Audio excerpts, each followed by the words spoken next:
My name is Nathan Hamill.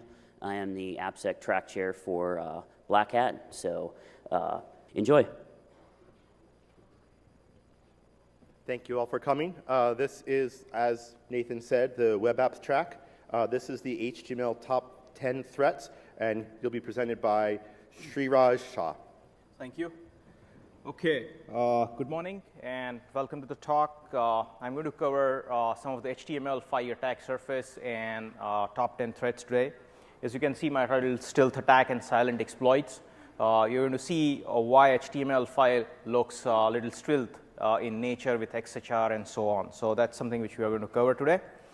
Before going, brief introduction of mine. I'm a founder and director of a company called BlueInfi. We focus on application security, do consulting, training, research, and so on. In past work with these companies, founded a company called NetSquare, Foundstone, Chase, IBM, and so on. My interest is web security research, so spend a lot of time in doing research on new techniques, new development, and so on. Enjoy writing some tools, scripts, and so on. And then share this knowledge in form of published articles, tools, advisories, presented at various different conferences, and perform trainings. And these are some of the books written by me: Web 2.0 Security, Hacking Web Services, and Web Hacking. I do blog, and this is my Twitter address as well. I do tweet as well. So today agenda very simple. We'll start with HTML5 basics, just to touch the attack surface. Then we'll focus on top 10 attack vectors, and then we conclude and have some questions. Okay, so HTML5 vectors. If you go out and search around some of the news items, these are some interesting news items you would be able to see. 2012, a lot of predictions are coming up with HTML5 as it adapts. A lot of opportunity for hijacking the browsers out there with HTML5. Interesting research was done by ENISA. They have taken HTML5 has various different specifications. So they have taken 13 specs and tried to do a threat modeling on it and found 51 possible security threats. So HTML5 and security threats are on the rise, and you have new opportunities which are coming up with HTML5 and so on. Now, briefly looking at the HTML evolution, pretty much from 91 we have started with HTML, and essentially it runs in a browser in something called thin model. We wanted to have a thin application and all the processing on the server. So that's the model with which HTML started, browser started. But if you look at the evolution reaching at the 2005 point, where we have extensive use of AJAX, DOM, and XHR, that changed the whole perception. So our browser started to move from thin to thick. And pretty much in 2009, when you have HTML5 specification coming up, HTML5, the browser is no longer, I would say, a thin client. It's a very thick client which we are looking at. It's like you can compare HTML5 specs with a small mini operating system running in your browser. We'll see that why I'm saying this. So HTML5 has arrived, new surface, new architecture, new defense. And technically looking at HTML5, it is nothing but the HTML plus CSS plus JS which we used to run in a browser. But the one major change which we have here is HTML5 tags are not just the plain tags. They are binded with APIs. For example, if you have video API, then the video tag, and then you have some APIs like a pause, play, and so on. So various different new APIs are injected, and various different new tags are added to HTML specs. So one of the biggest questions which we have when you are doing the threat modeling or analysis of the application is what is running where. You want to figure out which component is running in browser, which component is running on a server, and so on. So traditionally, looking at the application, we had a presentation layer which is coming in a browser and executing the stuff. That is not the case now. With HTML5 and pretty much with Web 2.0 in the AJAX era, what we have is in the browser, we have business logic, presentation layer, and data access layer running there. So pretty much from the attacker standpoint, we get a larger attack surface, opportunities to do reverse engineering, and so on. Now, on these particular area, which is covering various different technologies there are 4 stack of technologies which is right now in the browser. One is definitely a Flash, with the Flash plugin, AMF, Flag, storage, XML, and so on. The second is Silverlight, WCF, .NET, and so on. The third stack is HTML5, which is web storage, web SQL, XHR, DOM, JS, and so on. So what have happened in the last 2 years is essentially Silverlight and Flash is fading out and HTML5 is taking over in the browser application space. And importantly, the browsers running in a mobile, which is Android, iPhone, or so on, they are capable of running HTML5 applications. So you don't have to code various different applications and various different libraries. You can actually write an application in HTML5 which opens it on your mobile device, on your desktop device, and so on. So this is a very important change which we are looking at from the architecture standpoint, which components are running where, that's important. HTML5 in a nutshell, if you look at, there is a flower of new specs which you can see over here, like we have storage, we have cache, which resides in a browser, we have video, canvas, geolocation API, drag and drop, web SQL database, a thin database running in a browser, web workers, the threads which we have in the browser, and so on. So pretty much there are HTML5 is not just a one spec, it is a combination of various different specs out there, and on top of it, pretty much Chrome, Firefox, Safari, and IE has started implementing HTML5, and pretty much lots of specs are already implemented in HTML in all our browsers which we are using at this point. So this is a HTML5 in a nutshell. Now, modern browser architecture, if you look at the current browser, be it IE, be it Chrome, or so on, it has clearly 4 different layers which we have here. This is very important when we try to understand the threat surface or attack surface over here. So one is definitely security is baked into the browser with the set of policies. So what you have is policies like sandbox, SOP, that is the same origin policy. CORS has a new policy which is implemented in the browser, which is a cross-origin resource sharing policy, and content security policy. So this is a policy which gives a baseline for the end user, which is loading a page or HTML page in your browser. Network access layer, that's where things are changed. We have 2 different specs which are added in HTML5, which change the whole perception of our networking. So what we have is a WebSocket. You can have, from the browser using JavaScript, you can open a socket, duplex socket to TCP socket to anywhere, and then XHR level 2 calls. So we were having XHR level 1. Now with the new spec, we have XHR level 2. So that's a network and access layer for the browser. The process and logic layer, we have a JavaScript. We have a very empowered DOM. That's a DOM 4 specs which we are running right now in the browser. The most important part is we have threads in the browser. So now browser, when you load a page, you can fire 5 or 7 threads at the background. They are doing the processing and then using a post message mechanism by which you can access the threads which are running at the background. So the threads are known as web workers, which is pretty much implemented in all the browsers, and you can write your own web worker which is running in the background as such.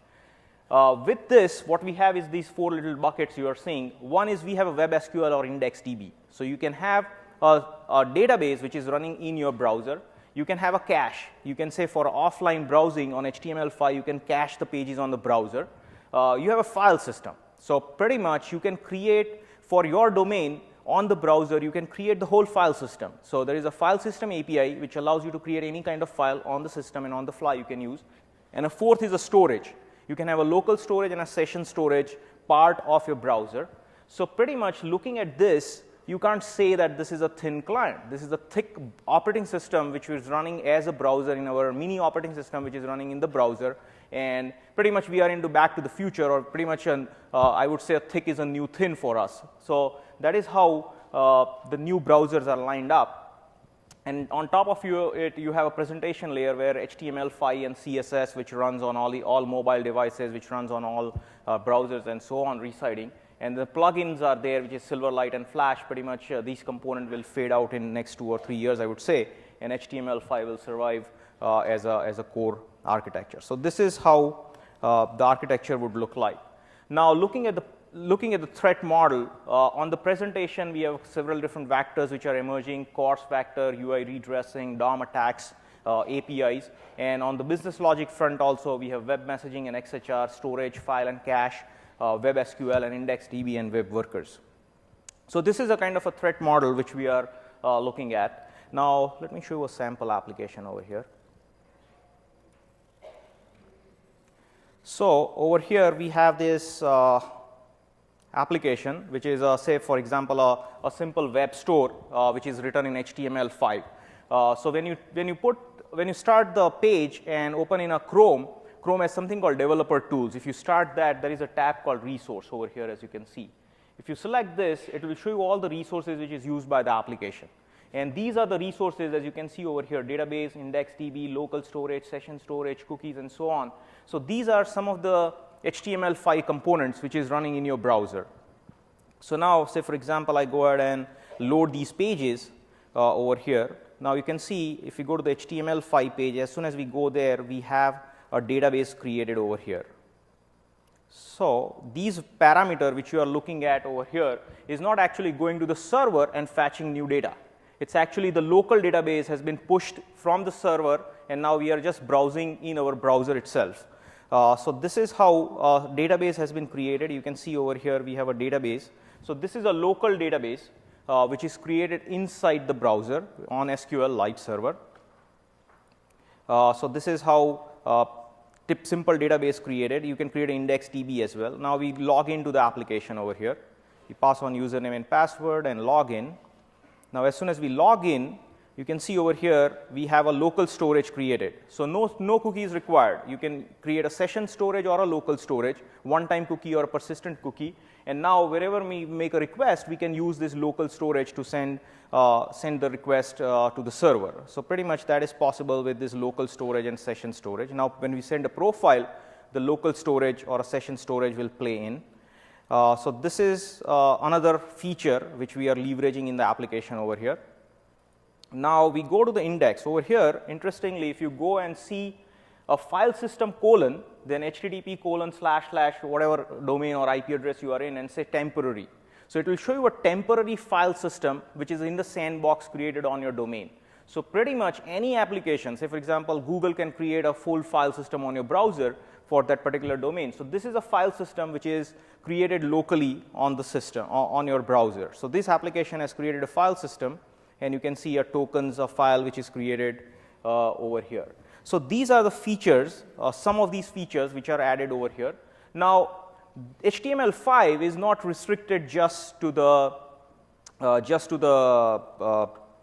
desktop. It is possible on the mobile device as well. So pretty much over here, as you can see, the same application created with the mobile.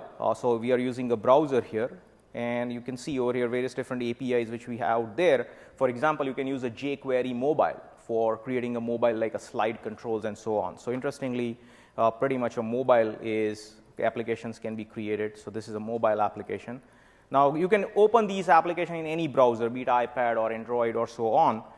So pretty much you can open these applications over here, and pretty much it's going to same application is going to work with local storage and so on. Now this is interesting trend which is developing over here, which is called hybrid application. So hybrid application is essentially an application which is 20% or 15% written in native iPhone or Android, and then 75 or 85% application which is written in HTML5 container. Again, HTML5 container you can load in the native application and run. So pretty much the trend which is shifting on a mobile as well from native to hybrid. So people are using lots of different PhoneGap, and these architectures are out there, or libraries out there which you can use to create these kind of application.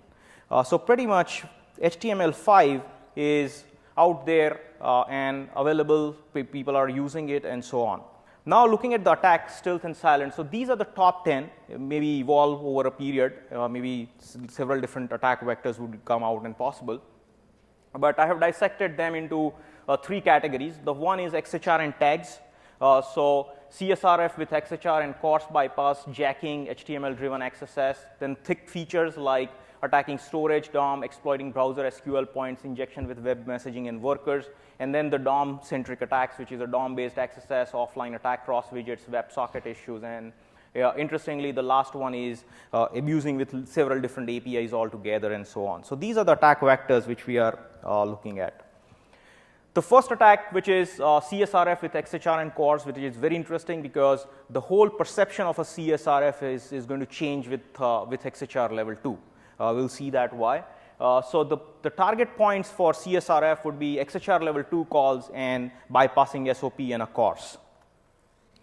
So XHR is an object of HTML, is very powerful object, which is the HTML level, XHR level 2 specs has two major changes. The first change is for the request and response on HTTP, it is not just text only. So pretty much now you can pass on text, array buffer, document, blob, JSON, whatever you want to send, you can send over XHR. At the same time, you can process the response on DOM string, document, form data, blob, file, array, and so on. So pretty much, this is the first major change, which is from XHR level 1 to XHR level 2, which we have over here. Now, the second is critically important change which we have is XHR level 1 was not allowing a cross-domain call. So say, for example, if you download a page from yahoo.com, you download a JavaScript which is using AJAX or XHR, and you want to make a call to google.com, that call will not go through because XHR is not allowing that particular call. With XHR level 2, that particular restriction has been removed, and if you are following something called CORS, that particular call will go through. So HTML5 allows cross-origin calls from XHR level 2 call. What it does is it follows a cross-origin resource sharing policy where before it starts sending the actual HTTP request, it negotiate and pre-flight that whether that particular resource is allowing cross-origin or not. So server side has a control to pass on that. So there are few extra headers which are added over here, which is called access control, allow origin, and then few other headers. So these are the list of headers which are added in HTTP request and response. So request will control the origin, like we have a referrer. Now we have one more header called origin. So if you have an origin where it specifies from where I'm coming, and then based on that, the server will decide whether I want to allow this particular call to go through or not. And then the response which you get back, and browser takes decision on basis of that. So CSRF is a still threat because CSRF powered by CORS and XHR. Say, for example, if you are using a CSRF for using a script tag, or say, for example, iframe or so on, you can see the things in the bottom left where the call is going. With XHR, there is no bottom. XHR is completely stealth in nature. So one-way CSRF with any stream, since XHR allow raw stream from XML, JSON, binary as well, so you can actually go ahead and send these CSRF on the raw string. But more importantly, now we have another attack vector which is added, which is you can send a CSRF. What response comes back, you can read that as well. So it is like cross-site response extraction, which is also possible provided that particular resource is allowing a cross-origin loading as well. So in our traditional CSRF, we never had the access to the incoming stream. We can fire the HTTP request, but we can't fetch the response back. So this is where XHR is leading us. And exploitation opportunities are ample. So CORS pre-flight bypass is possible with certain content type. That's another relaxation out there in the specs itself. Forcing cookie replay with credentials. So that's like you can replay the cookie if you set the with credential true. So pretty much your cookie or a login is going to go, and your HTTP request will have a clear context of your login. Information harvesting, internal crawling, stealth PowerShell is possible, and you can abuse of functionalities like upload and so on. So we'll see that as well. So for example, looking at the very simple demo, you have the web store, and a client come with a browser and log into the session. You will get a session cookie over here. Now these browser which you are using, which is HTML5 powered, so these browser can make XHR call with a JavaScript. So it will send placing an order for say, for example, buying five different shirts or so on.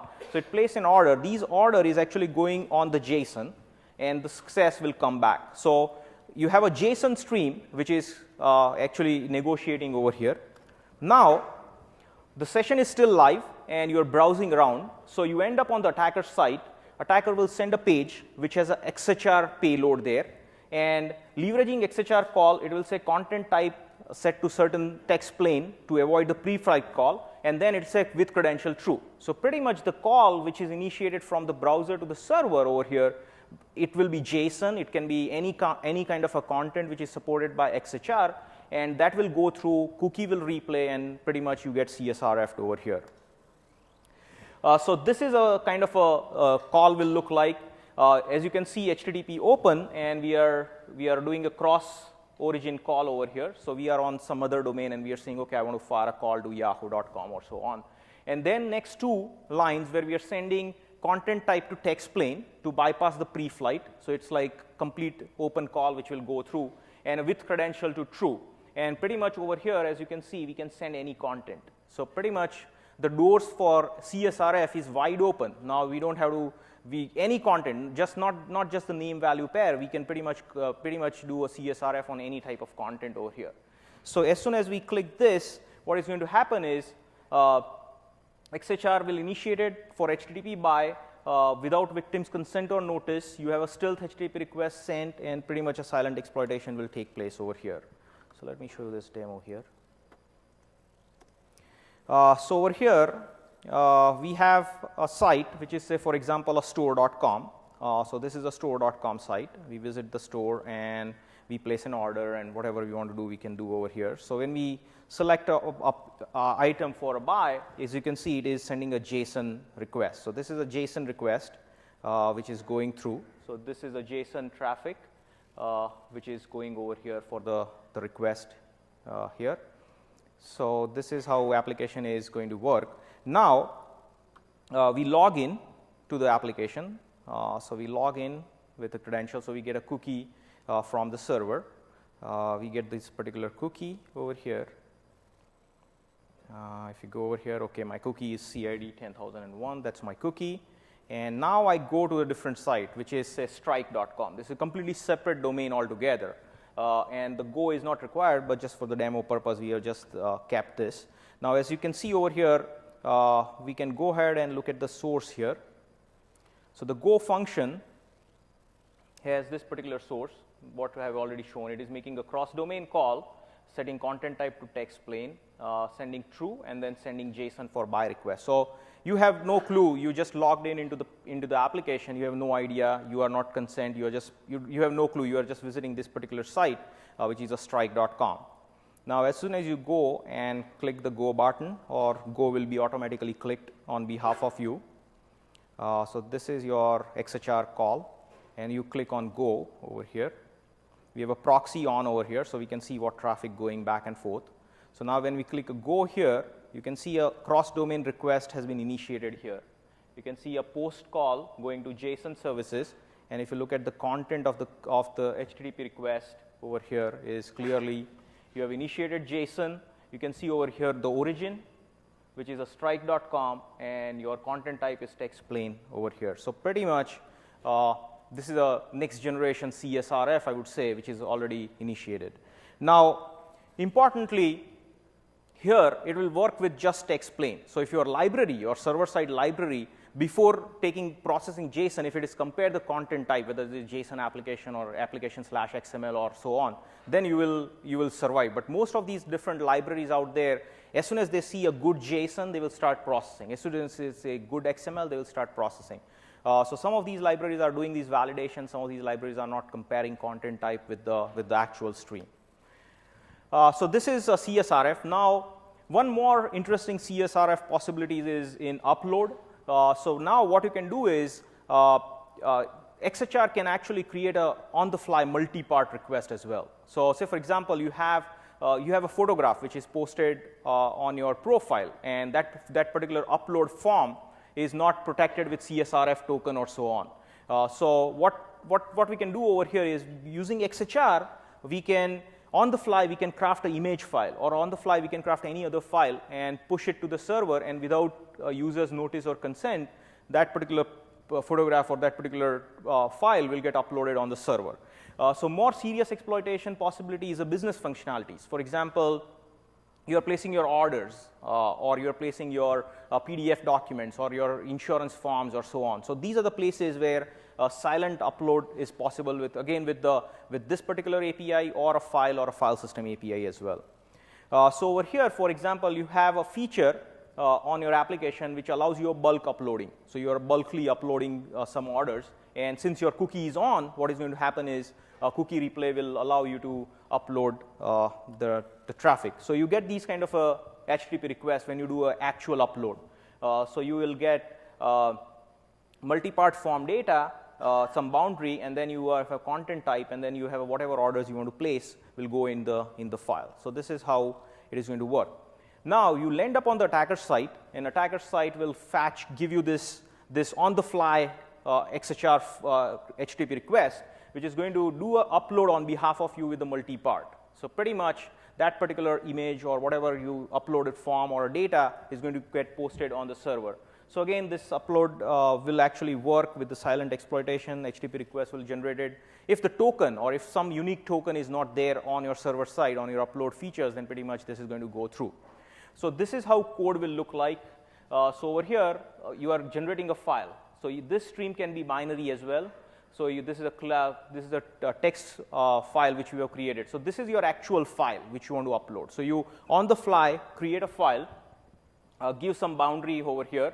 Now you are creating post call over here, sending it to true, and then you are defining content type multi-part form data boundary, content length stream with credential true, and you are sending the whole content and then doing the send. If you do this, then what is going to happen is this exact request is going to be created, and a multi-part request will be sent from the browser to the cross domain. Again, over here, if your request is multi-part, you are bypassing the pre-flight. For text plain and a multi-part, no pre-flight. So let me show you a quick demo here. So over here, same form, same application. For example, we go over here and we say, okay, let me do a new order. So you are placing a new order over here, and new order has something called bulk upload here. So we say, okay, let me do a bulk upload. So bulk upload will give you the traditional form, which is doing upload file. So you pick up the file, my orders, and then you say, okay, upload the file. Now, when you see the upload file, you can see these multi-part requests, which is going and posting the file on the server over here. So this is how it is going. And now you end up onto strike.com. Over here, you can see a file has been created on the fly, and then you have the form data and so on, which we have already talked about. So then this is your form, this is your multi-part form, HTTP request, and you are crafting all this, and pretty much all looks good here, and you are sending. So now when we refresh the page, this script is going to get executed, and you can see the actual one more request has been created over here. This is the cross-domain request. So this is a CSRF request which is created, originated from strike.com CID 10001, and then the actual multi-part request over here. So pretty much new generation or new kind of a CSRF possible with HTML5. Another piece is that you can do some kind of internal scanning, and not scanning, but internal crawling as well if your origin is set to star. So over here, attacker can send a page to your browser, and that will start some kind of an internal scanning. And then if we find any server which is residing on your internal network where access control allow origin is set to true or star, that is what is going to happen is if your server has this header, then there is no pre-flight. There can be a pre-flight, but you are allowing all the content to be loaded.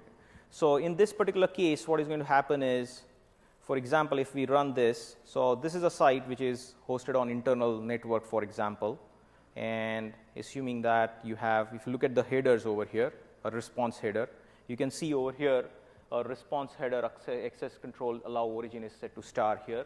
Now you are scanning internal network, so you go to the strike.com, you receive a page, has this kind of a script here. A very simple script. We are using XHR level 2.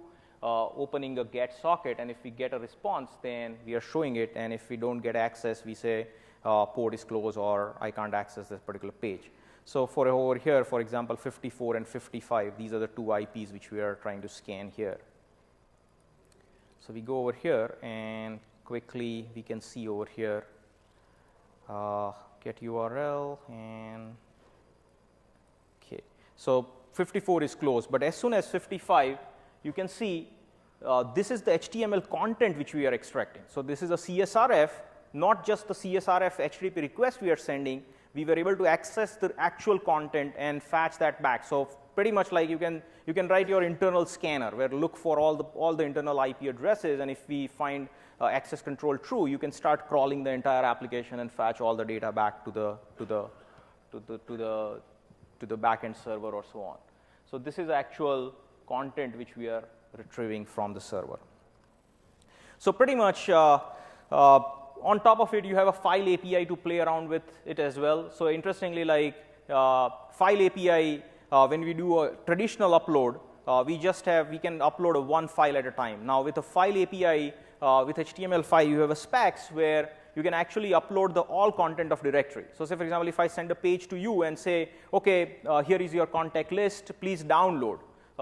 It's exported contact list, you download. So as soon as you click a download and select a folder, you are assuming that you are downloading, but as soon as you select a folder, you start uploading all the content of the folder from your machine to the server. So that is also possible with the file API attack vector. So how do you scan and defend? Scan and look for content type checking on server side. Tight CORS policy, don't allow all these different libraries to allow cross origin to true. Form upload, you have to be now like we never be very careful on our upload tokens. We have to be careful on our upload tokens, and defend and countermeasure secure libraries, content, CSRF protection, and strong CORS implementation. So that is the first attack vector. The second attack vector is jacking. So various different types of different jacking. It's possible where you are playing around with the HTML5 specs, or you're playing around with the HTML APIs over here. So click or a core jacking is again a UI redressing kind of attack, where if a DOM is forced to change underlying resource on the fly, then pretty much this particular attack vector is going to go through. There is a one major change which we have in HTML5, which is very interesting. When you load the iframe, so say for example you have a page on yahoo.com and you are iframing Google into it. At that point, you can use a sandbox, and on a sandbox you can pass on the privileges. You say, okay, allow same origin, allow scripts, and so on. Now over here, for example, your site is protecting against the iframe using the frame busting code, where your JavaScript will look for what is your parent, and if your parent is not you, then you won't allow that particular application or that particular page to be loaded on the site. That you can actually bypass, because what you say is, load this twitter.com in my iframe, but don't run the script on the iframe, because now you have that particular control. So pretty much the fundamental defense which we had against the frame busting code is gone from the click jacking. Now coming to the core jacking, where you are doing the cross origin resource change, which again you are using a DOM extensively. So what you are doing is you are using some kind of a DOM based XSS if it's on the application, and various different applications nowadays are running on a single DOM. So pretty much a single DOM application which you are using. So you have a DOM based XSS. So now what you can do is you can take the SWF file. For example, you have a SWF file which is a Flash file which is running on your application. So an attacker, or we can find the actual place of that SWF file by document.get element by name login item 0 src, and then we can say, okay, instead of these, load these SWF file. So then you can doing the cross origin resource extraction. In this particular case, there is no policy. There is a content security policy. If the content security policy is not placed, then you can pretty much your page will load these this particular SWF file and load it. So over here, for example, you have a little SWF file over here called login, and then you are changing that login to something else on the fly. So this is a kind of a payload which will look like, and pretty much over here, for example, to bypass that single code or double code, you can do a double eval trick where your first eval will actually convert your string back into the payload, and then the second eval will actually execute it. So over here, let me show you the quick demo again here. So assuming that you have a kind of a bank here, a foo bank over here, and you are logging in. Now these particular component is actually SWF file or a Flash, which you are looking at over here. So we have a login.swf file here, and over here it is doing some kind of a eval. So it's a DOM based cross-site scripting which we have, or access to a DOM based cross-site scripting. So instead of this we say alert 1, then it's going to pop up. So we have the clear case of DOM based XSS over here. Now we can go ahead and say alert high, which is not going to work because it will not like these %22. So then we have to bypass this as well, since we are passing through this over here. Now interestingly, you can see this is a completely separate domain, 100.200, a same login component residing over here. There is just the one difference. You have a little red line here. So this is a cross domain. This SWF file is on this domain. Your target bank is foo bank over here. Now you can actually pass on the payload over here. So we can take these login SWF file, and if we want to go back to our DOM, So this is kind of a payload where we are saying, okay, take these SWF file and change it, and to bypass the single quote, convert it into actual eval. So then we can do a double eval on the stream, and that is going to actually change the SWF file on the fly. So now we can take this payload over here and this whole payload over here, and now we can pass it over here. Okay, and you can see the actual page or actual SWF file is component. So you are on the target domain, but the underlying SWF file is actually changed. So again, scan for this, only defense now we are left with is X-frame options. So you have to have X-frame options to bypass or protect your application against clickjacking over here. The third attack is XSS, the traditional XSS. But what we have is with HTML5, we have several different new tags and attributes and events like buttons, commands, form, attributes, and so on. So there are tons of different XSS opportunities and possibility over here. For example, a video tag, you can do on error on source, or a video on error, you can inject XSS. You can use input select text area keygen. These are the areas where you get a lot of reflections back, right? So you can use autofocus, on focus attributes or events for these as well. There are a lot of different permutations, a lot of different variants over here. You can find a very nice cheat sheet on html5sec.org where HTML5 based XSS cheat sheet is kept. But this is definitely an interesting attack vector to bypass the existing blacklist or a whitelist, because you have a blacklist where you are allowing certain tags, and these are the new tags which is possible to cause XSS. Okay. The fourth one is interesting, which is called the web storage. So you have a web storage where your attack vector is either on a storage or either on a file system here. So what we have with the web storage is HTML5 supports a storage API, and a storage API has two types. One is called local storage, and another is called session storage. And what we have is, say for example, you want to set a local storage, you can pass on, say, local storage set item and then push the variable. So you can pass on a name value pair into the local storage. You can store a JSON as well, or whatever you want to store, you can pretty much store on this particular variable. So then what we can do is, when we have an XSS possible available, you can do a blind enumeration of these variables, local storage. And if you find local storage, you can extract these local storage. So if you run these loop where you look for a local storage and then extract all these different variables, then pretty much you get access to local storage. So let me show this over here. So here we are logging in onto the site, and when we log in, we will run these little script which is going to do extraction here, and we use XHR to pass the content back to the server where we are listening using this particular script called for node.js. So we are running node.js as our listener, like which we have for the beef or so on, and we have access control allow origin set to start. So pretty much we have a two-way tunnel established over here. Now we can go ahead and run the script here. We are running the script and listening for this, and this is our actual IP address here. Now we go back and take this script as our right now payload, and if we just want to show this over here, so we go back, open the developer toolbar and run this. We just forgot the two variables on the top, so let me take the whole script here. Okay. And pretty much you can post this and run, so you can extract these particular local storage variable from the DOM.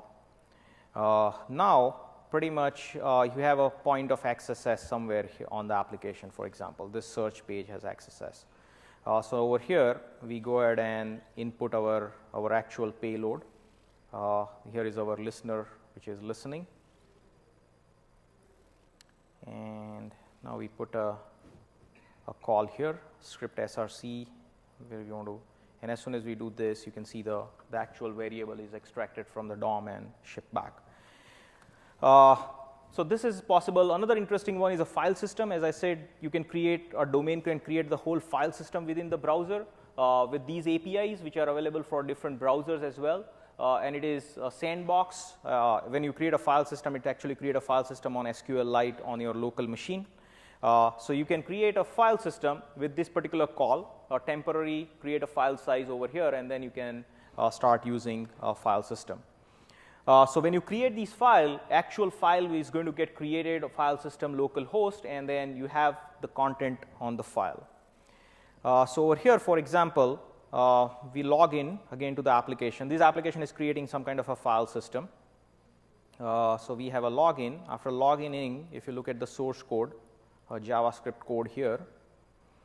So JavaScript code over here is creating a file system called fs.js, and it is actually creating few files. So one file is this particular file. So it is creating a file, and now we go over here. Instead of a view source, we say, show me a file system. So the file system, then http:// temporary storage. The file system over here, we say temporary. It can be permanent as well. You can create a permanent file system on the browser. So you say temporary, and you can see all these different files which are created. And your target is, say, for example, token file, which you want to grab. So over here, you go to the blog, and on the blog, over here, you can take these as a payload. So as a payload, what we are doing is we are trying to extract these token files from the file system using JavaScript. So, and then we just alert the box over here. So now we go ahead and take the source and put it in our XSS, a persistent XSS or reflected XSS code, and say blog.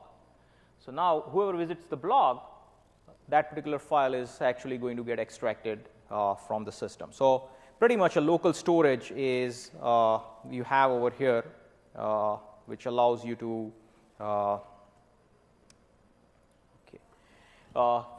extract these kind of a content. So local storage is another interesting area, and on top of it, you have some kind of a DOM storage as well. So these applications written in HTML5 has a single DOM, and single DOM has various different global variables which are created, which can be used over here.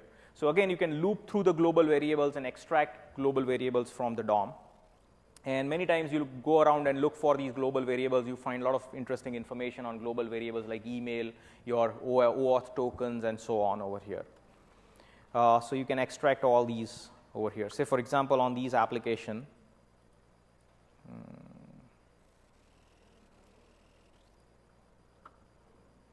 Okay. So let's just skip through. So this global variable, so you have a local storage extraction, you have file system extraction, and then you can actually extract local storage from the DOM with the DOM-based XSS. So scan and look for scanning storage, defense and countermeasure. Do not store sensitive information on local storage, sensitive storage, file system, or your DOM storage. And XSS protection, be it a DOM-based, reflected, or persistent. The fifth vector is SQL and blind enumeration, where we are trying to attack web SQL or index DB files. So web SQL is another specification which we have within HTML5, which has two important calls called open database and execute SQL. So you can actually create a small database within your application domain and extract and use it. So if you open a developer tools, then you can see the actual tables which are created on the database, which you can use. And say, for example, if someone wants to exploit these particular situation, then what we need is a database object, we need a table structure created in SQLite, and then we need a user table over here. So pretty much these loop, if you run these loop, what it is doing is, it is on your DOM, it is trying to identify a database object. If it finds database object, then the database is SQLite. So what it is doing is, it is going and fetching the table name for SQLite database, and then it is actually running the SQL queries. So pretty much you don't need any knowledge. Like it's a completely blind SQL injection or an enumeration which you are doing on your browser side. So we are still dealing with SQL injections on the server side. Now we have SQL injections on the client side or a browser side using XSS. So it's like a combination of XSS and SQL which we are looking at over here. So this is how you can do a blind enumeration. And if you do this, then pretty much you can extract the entire database from the server. So over here, for example, if we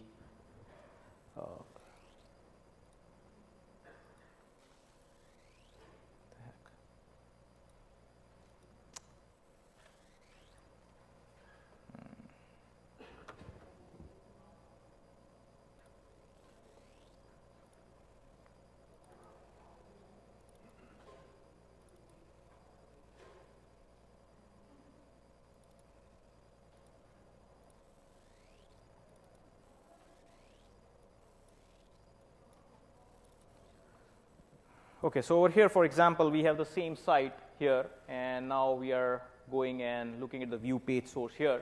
So as you can see, the database has been created on this particular page, and now we go ahead and identify a place over here. So we inspect elements, and we get a console. We take these loop over here and run these loop, which is a blind enumeration component. So we take this and run here. We can see the items tables which we actually extract, the database object, the table, and the user table is item. And pretty much we can use this to enumerate over here. And even we can do a typical injection over here, like a 1 or 1 equal to 1. Instead of a 1 entry, we get the entire entry back. So pretty much it's possible to have these attack vectors as well. Okay. And similarly now, WebSQL is also replaced by IndexedDB. So you have something called IndexedDB, like which you have for your WebSQL, and then you use an open transaction and create object for your IndexedDB. So there's a fifth. The sixth attack vector is leveraging web messaging and web workers. So these are the completely new feature which you have in HTML5. And pretty much where you are using messaging, you are using JavaScript and using parser threads for this particular vector. So what is web messaging? So HTML5 is having a new interface for a communication, and it is using something called post message. Say, for example, your application wants to talk, two iframes want to talk with one another. At this point, you have to tunnel through the server. Now, that is not the case, actually. With HTML5, you can allow two different components running within the browser. If you want to talk from your front page to back-end web worker, or you want to talk from front page to another page which is on the same iframe on the same DOM, then you can use this web messaging protocol. So post message, if it's set to star, that means any origin you can start talking with.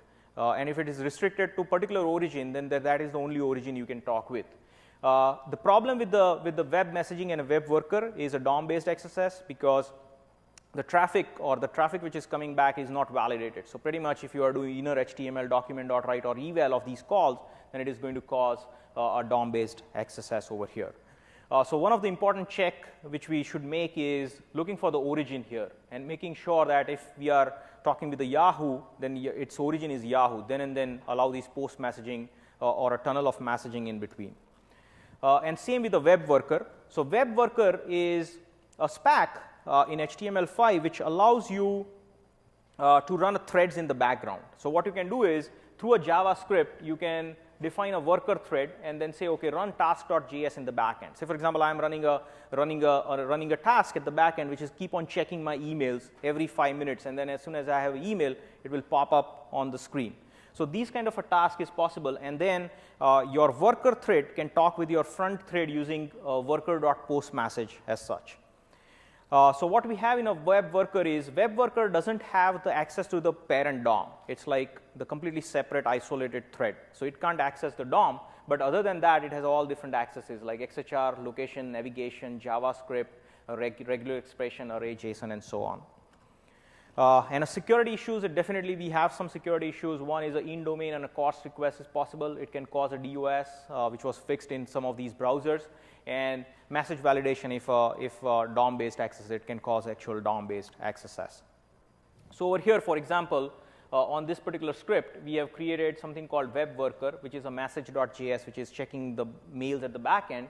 And as soon as a new mail comes or a last message, it will take the new data and putting into a document.getElement by ID result on inner HTML. As you can see, it's an inner HTML call. So pretty much when you have these inner HTML call, it can cause a DOM-based or it can cause the XSS over here. So now if we go back here and let me show this. So this is a little widget, which is a messaging widget, which we are looking at. And messaging widget has something called a read last message here.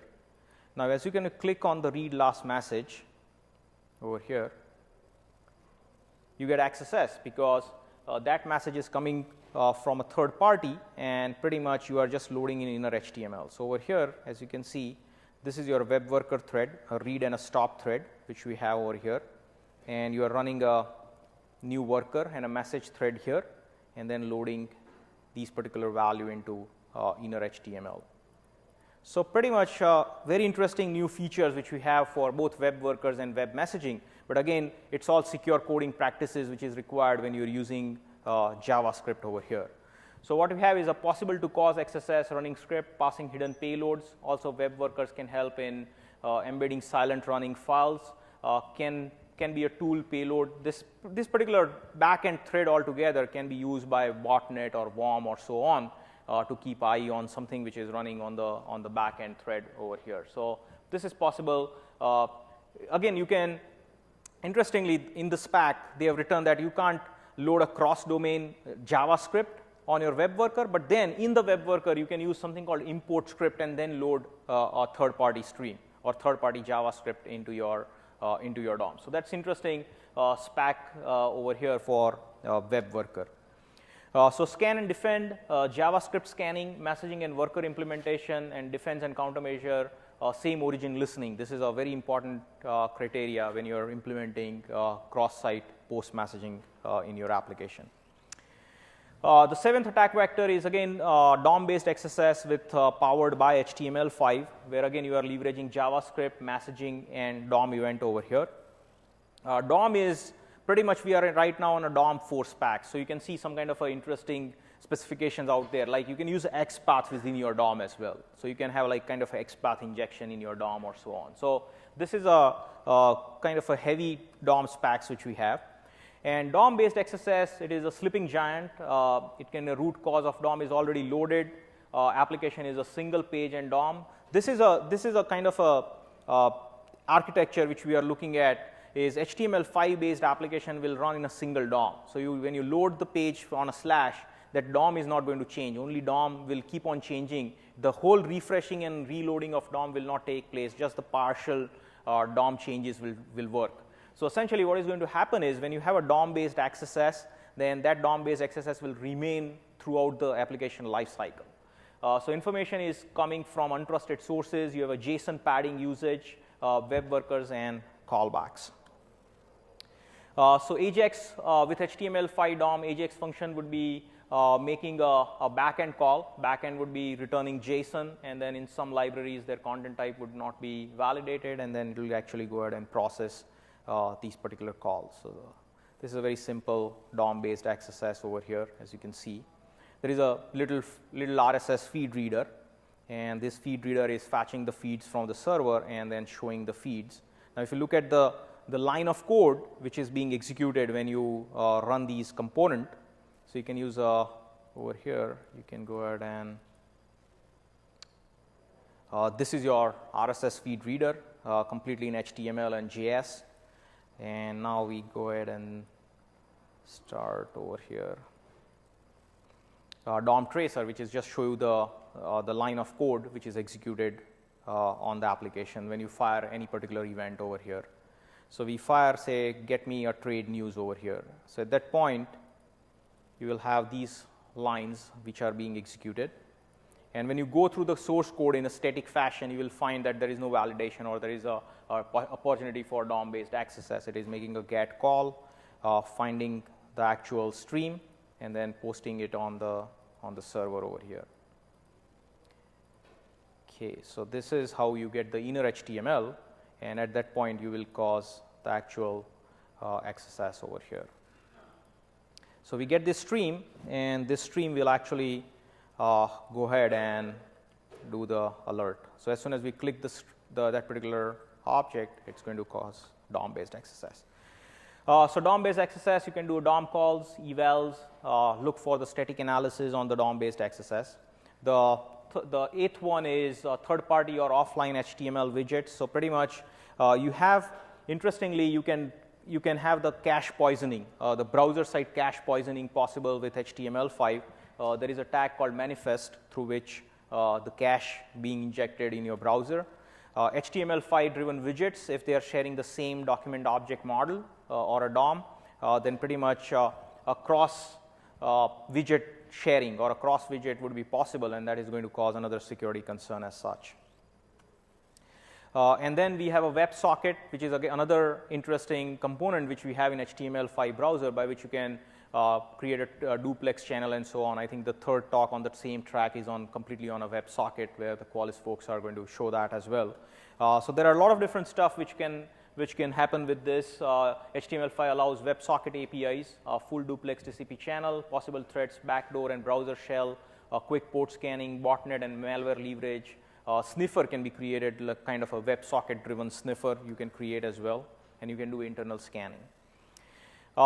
On top of it, we have different types of protocols, schemas, and API attacks. So for example, you can register your own protocol, like we have a mail to in a browser. Now we can register mail to protocol, and it is not actually opening the browser mail to, but it is opening and sending your email ID or so on onto a foo.com or so on. So these are the different registrations, different protocols are out there. So drag and drop API, file APIs, and so on. There are tons of different APIs out there. Now finally, let me show one last attack vector here. So one of the problem, or one of the things which we have is when we access, say for example, this particular application, then if there is a search form, or if there is a persistent access, when you do this, your access will be there, your payload will be there till you are on the page. But what you can do with HTML5 is you can create a sticky XSS. You can say, like, even you move on to other parts of the same domain, the XSS will remain still live. So pretty much you can use an API called push state. This API will change the address bar altogether as well. So it's completely remains stealth over here. So say for example, we have XSS over here on this particular place. And now we go ahead and look at these payload, or this mechanism, where we are setting the same URL as our URL, and this is our listener, which is listening the traffic which is coming back from the server over here. And if you look at the payload here, what we are doing over here is we are sending the post message, and this is the interesting iframe. So what we are doing is we are injecting an iframe through the XSS and loading the same page on the XSS. So in between, we have our JavaScript or code would be running. So on the sandbox, we are saying allow same origin, allow form, allow script, and since we are on the same origin, we get access to the DOM as well. So we get that, and pretty much then we are listening for all the inputs which user is making, and we are using push state. This is a new HTML5 API by which you can actually change the address bar as well. So you can change the address bar. So say for example, if you are on yahoo.com and you are actually, as soon as you load the google.com on the iframe, you can still on address bar, you can see yahoo.com or so, your target domain. So you have that over here, and then you are listening and sending the message back to port 8080. So now let me pass on these payload here. So we start the node server, which is listening on 8080, and then we say script src port 8080. And now, as you can see, we are listening. The guy is actually moving around on the same domain, and our script is sitting in between. So now, if say for example he goes to login, you can see the page, the address bar will change, and as soon as he say foo or whatever password he enters, we are listening for inputs which are being made over here. So we say foo, we can see the foo over here, and foo bar over here. So pretty much HTML5 has components, if they are not securely coded, then pretty much can cause different vectors. These are some of the interesting resources and references. HTML5 rocks.com, a solid HTML5 based knowledge you can gain. OWASP cheat sheet, which we are running as well on the OWASP. You can find the HTML5 cheat sheet where all these different attack vectors and protections are mentioned. HTML5sec.org, a quick cheat sheet. HTML5security.org, which is keeping a good set of resources on there, and blog of kotoviz.net. He's doing some interesting work on HTML5 as well. So these are some of the references. So that's pretty much it from my side. Thank you very much for listening me patiently, and if we have time, sorry, we don't have time for questions, but I will be around if you have any questions. Thank you very much.